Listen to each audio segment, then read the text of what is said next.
السلام علیکم۔ سب بہن بھائیوں سے گزارش ہے کہ ویڈیو کو مکمل ضرور سنا کریں، چینل کو سبسکرائب کر دیں اور ساتھ موجود بیل کے آئیکن کو بھی کلک کر دیں۔ شکریہ۔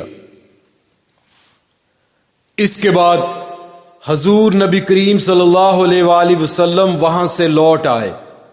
ادھر راستے میں امیہ بن خلف ابو جہل سے ملا، اس کے ساتھ دوسرے ساتھی بھی تھے۔ ان لوگوں نے ابو جہل سے پوچھا، تم تو محمد کے ہاتھوں بہت رسوا ہو کر آ رہے ہو، ایسا معلوم ہوتا ہے کہ یا تو تم ان کی پیروی کرنا چاہتے ہو یا تم ان سے خوف زدہ ہو گئے ہو۔ اس پر ابو جہل نے کہا، میں ہرگز محمد کی پیروی نہیں کر سکتا۔ میری جو کمزوری تم نے دیکھی ہے اس کی وجہ یہ ہے کہ جب میں نے محمد صلی اللہ علیہ وآلہ وسلم کو دیکھا تو ان کے دائیں بائیں بہت سارے آدمی نظر آئے، ان کے ہاتھوں میں نیزے اور بھالے تھے اور وہ ان کو میری طرف لہرا رہے تھے۔ اگر میں اس وقت ان کی بات نہ مانتا تو وہ سب لوگ مجھ پر ٹوٹ پڑتے۔ ابو جہل ایک یتیم کا سرپرست بنا، پھر اس کا سارا مال غصب کر کے اسے نکال باہر کیا۔ وہ یتیم حضور نبی کریم صلی اللہ علیہ وآلہ وسلم کے پاس ابو جہل کے خلاف فریاد لے کر آیا۔ حضور صلی اللہ علیہ وآلہ وسلم اس یتیم کو لیے ابو جہل کے پاس پہنچے۔ آپ نے اس سے فرمایا، اس یتیم کا مال واپس کرو۔ ابو جہل نے فوراً مال اس لڑکے کے حوالے کر دیا۔ مشرکین کو یہ بات معلوم ہوئی تو بہت حیران ہوئے۔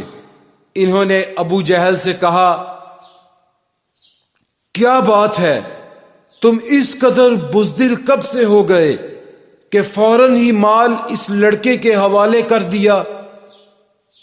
اس پر اس نے کہا، تمہیں نہیں معلوم محمد صلی اللہ علیہ وآلہ وسلم کے دائیں بائیں مجھے بہت خوفناک ہتھیار نظر آئے تھے، میں ان سے ڈر گیا۔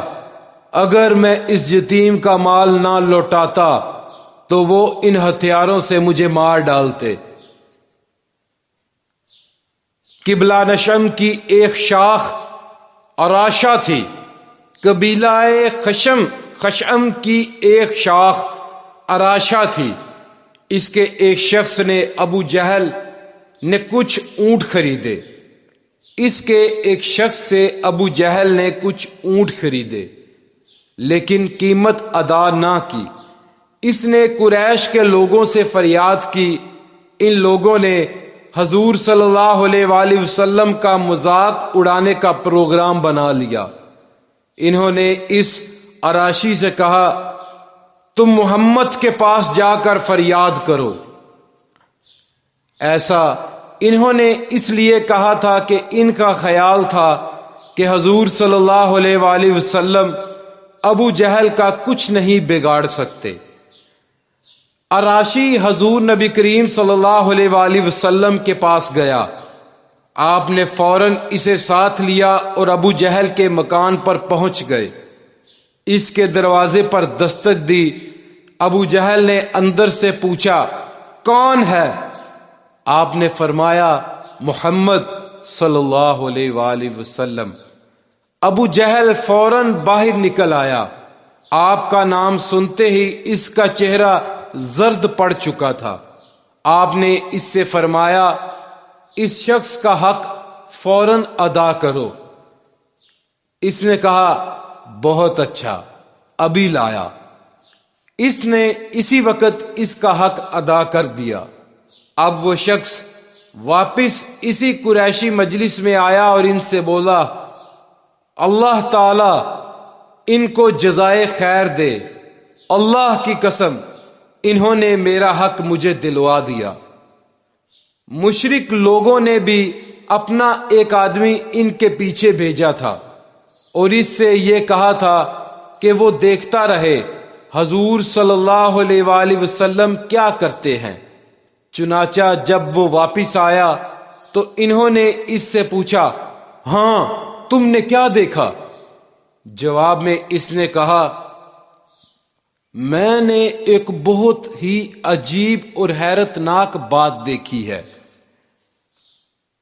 اللہ کی قسم، محمد نے جیسے ہی اس کے دروازے پر دستک دی تو وہ فوراً اس حالت میں باہر نکل آیا گویا اس کا چہرہ بالکل بے جان اور زرد ہو رہا تھا۔ محمد نے اس سے کہا کہ اس کا حق ادا کرو۔ وہ بولا، بہت اچھا۔ یہ کہہ کر وہ اندر گیا اور اسی وقت اس کا حق لا کر دے دیا۔ قریشی سردار یہ سارا واقعہ سن کر بہت حیران ہوئے۔ اب انہوں نے ابو جہل سے کہا، تمہیں شرم نہیں آتی؟ جو حرکت تم نے کی ایسی تو ہم نے کبھی نہیں دیکھی۔ جواب میں اس نے کہا، تمہیں کیا پتا؟ جو ہی محمد صلی اللہ علیہ وآلہ وسلم نے میرے دروازے پر دستک دی اور میں نے ان کی آواز سنی تو میرا دل خوف اور دہشت سے بھر گیا۔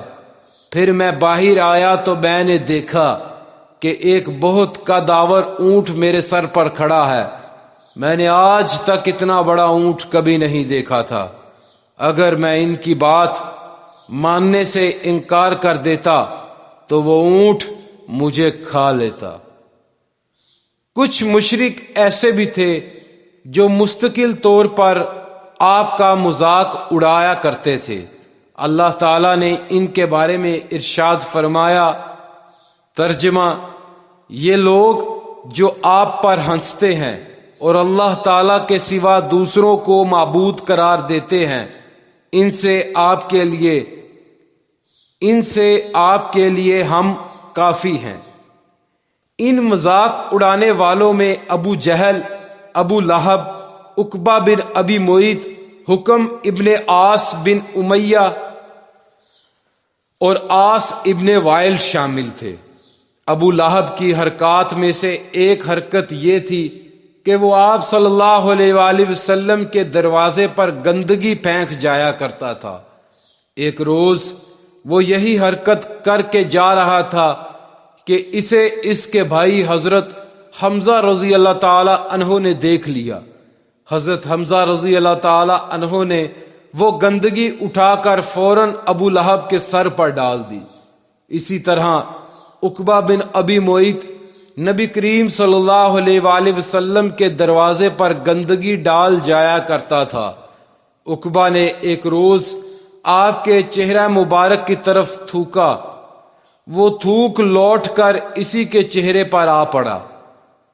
جس حصے پر وہ تھوک گرا وہاں کوڑ جیسا نشان بن گیا۔ ایک مرتبہ عقبہ بن ابی معیط سفر سے واپس آیا تو اس نے ایک بڑی دعوت دی۔ تمام قریشی سرداروں کو کھانے پر بلایا۔ اس موقع پر اس نے آپ صلی اللہ علیہ وآلہ وسلم کو بھی بلایا، مگر جب کھانا مہمانوں کے سامنے چنا گیا تو آپ صلی اللہ علیہ وآلہ وسلم نے کھانے سے انکار کر دیا اور فرمایا، میں اس وقت تک تمہارا کھانا نہیں کھاؤں گا جب تک کہ تم یہ نہ کہو اللہ تعالیٰ کے سوا کوئی عبادت کے لائق نہیں۔ چونکہ مہمان نوازی عرب کے لوگوں کی خاص علامت تھی اور وہ مہمان کو کسی قیمت پر ناراض نہیں ہونے دیتے تھے، اس لیے عقبہ نے کہہ دیا، میں گواہی دیتا ہوں کہ اللہ کے سوا کوئی معبود نہیں۔ یہ سن کر آپ صلی اللہ علیہ وآلہ وسلم نے کھانا کھا لیا۔ کھانے کے بعد سب لوگ اپنے گھر چلے گئے۔ عقبہ بن ابی معیط ابی بن خلف کا دوست تھا۔ لوگوں نے اسے بتایا کہ عقبہ نے کلمہ پڑھ لیا ہے۔ ابی بن خلف اس کے پاس آیا اور بولا، عقبہ کیا تم بے دین ہو گئے ہو؟ جواب میں اس نے کہا، خدا کی قسم میں بے دین نہیں ہوا۔ بات صرف اتنی سی ہے کہ ایک معزز آدمی میرے گھر آیا اور اس نے یہ کہہ دیا کہ میں جب تک اس کے کہنے کے مطابق توحید کی گواہی نہیں دوں گا وہ میرے ہاں کھانا نہیں کھائے گا۔ مجھے اس بات سے شرم آئی کہ ایک شخص میرے گھر آئے اور کھانا کھائے بغیر چلا جائے، اس لیے میں نے وہ الفاظ کہہ دیے اور اس نے کھانا کھا لیا۔ لیکن سچ یہی ہے کہ میں نے وہ کلمہ دل سے نہیں کہا تھا۔ اللہ پاک پڑھنا اور سننا قبول فرمائے، اللہ پاک کمی کوتاہی معاف فرمائے۔